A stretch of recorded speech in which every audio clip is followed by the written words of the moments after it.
Ninoy Aquino Parks and Wildlife Center ay isang sikat na parke at wildlife sanctuary na matatagpuan ilang kilometro lamang sa kanluran ng Banawe.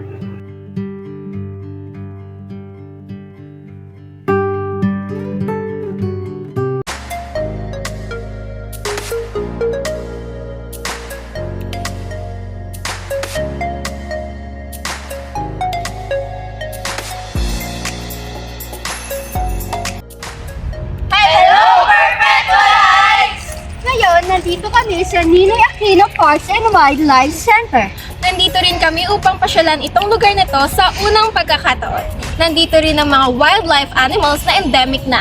At nandito kami upang tuklasin kung ano bang meron sa lugar na ito at mag-enjoy. Kaya, aral na! Ito ay tahanan ng maraming iba't ibang uri ng halaman, hayop at lawa, kasama na ang Philippine Eagle at Tarsier.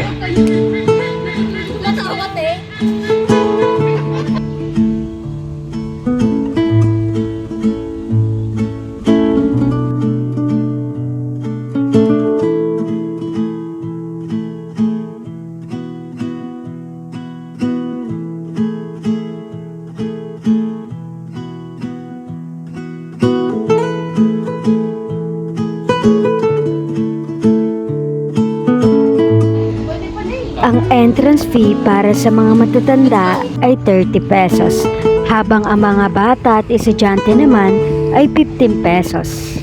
At ang mga dayuhan ay 100 pesos. Ang oras ng pagtatakbo ng parke ay mula 10 a.m. hanggang 5 p.m. Lunes hanggang Linggo.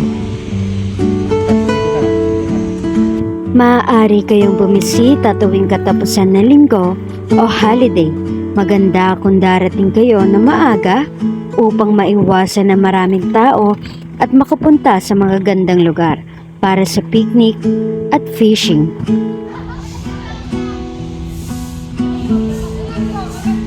Hoy, kakain na!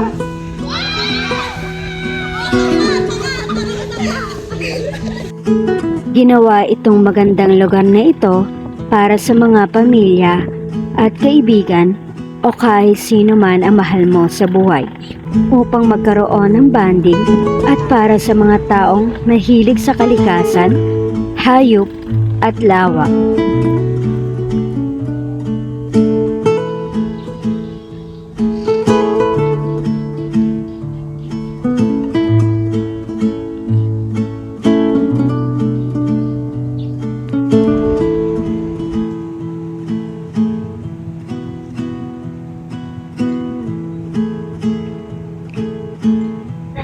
Inaasahan din na susundin ng mga bisita ang mga aling tuntunin at regulasyon upang makatulong na protektahan ang mga wildlife at pangalagaan na natural na kapaligiran.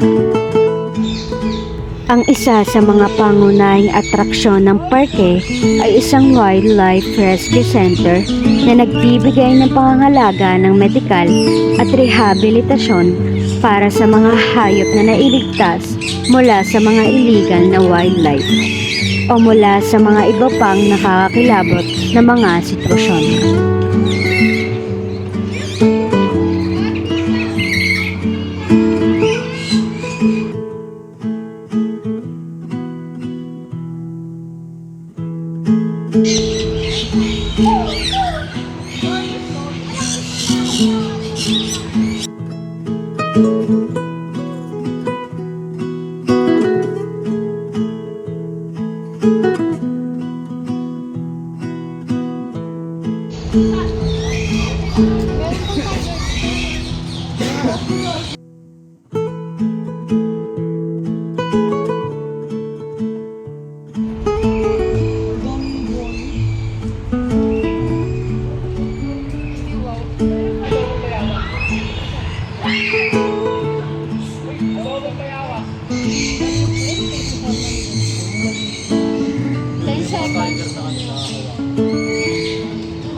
Aquino Parks and Wildlife Center ay nantatampok din ng pangingisda kasama ang playground at picnic area.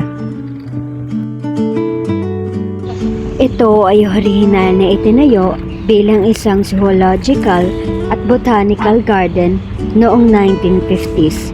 Ito ay kalaunan na na-convert sa isang wildlife sanctuary na rescue center.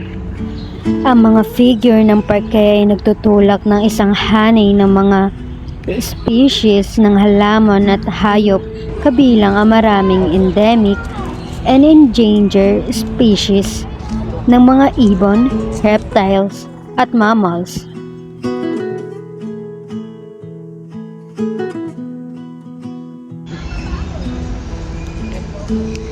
Where are you guys? Wildlife area ay nagbubukas lamang hanggang 4 p.m. Pag 4 p.m., ang ibang lugar naman ay nagbubukas ng hanggang 5 p.m. At pag 5 p.m., hindi na sila nagpapapasok dito hanggang 6 p.m. 6 p.m. ay dapat lahat ng tao ay nakalabas na dito. Pagdating sa kalikasan, magandang kalikasan at pagiging malapit sa kalikasan, ito ang lugar na pinakamaganda para sa inyo.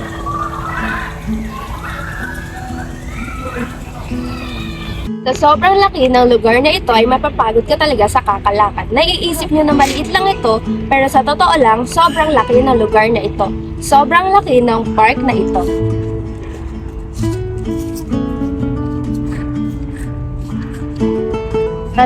Pagkatapos ng ating paggalugad at pagbisita sa Ninoy Aquino Parks and Wildlife Center, naging maliwanag na ang likas na kanlungang ito at nagtataglay ng napakalawak na kagandahan. Pati na rin ang kapansin-pansing kahalagahan sa mga tuntunin ng mga pagsisikap sa pag-iingat at halaga ng lugar na ito. Ang unang katanungan ay, ano una mong naramdaman nung pagpasok mo dito? Ang una kong naramdaman ay naramdaman ko na ngayong araw makakakita na ako ng mga hayop na hindi ko pa nakikita sa iba't ibang lugar at doon nakaramdam ako ng excitement. Ikaw naman, Cesar, ano yung unang naramdaman mo pagpasok mo dito sa park? Ang una ko naramdaman ay ang kaginhawaan mula sa kapaligiran. Sunod naman, anong mga paborito mong lugar dito? Ang aking paborito na lugar mula dito ay ang lugar ng mga unggoy, tigre at iba't ibang ibon dahil ang sarap nila sa pakiramdam. Ang huling katanungan naman, sa mga nakita at nalaman mo sa lugar na ito, kamusta naman ang mga experience mo dito? Sobrang ganda dahil masarap sa pakiramdam at nakakabawas siya ng stress kahit papano dahil sa ganda na rin ng kapaligiran dito, lalo na ang mga hayop, punot, halaman at ilog. Napakasarap pagbasta. Ikaw naman, Liz, ano ang una mong naramdaman nung pagpasok mo dito sa park na to?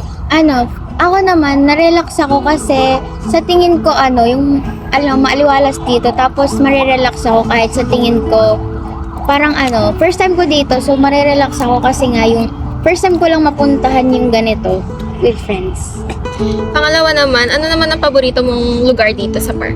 Yung mga may mga hayop kasi para akong bumalik sa pagkabata kasi parang nagfi-field trip tapos parang kasama ko pa yung mga kaklase ko. So parang talaga nagfi-field trip. Yun yung parang tumatak sa akin kasi parang na-heal yung pagkabata.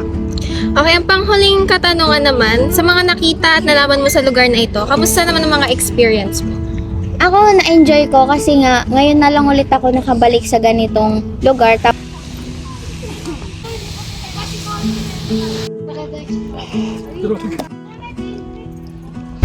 So ayan, tapos namin kayong ilipot dito sa Ninoy Aquino Parks and Wildlife Center.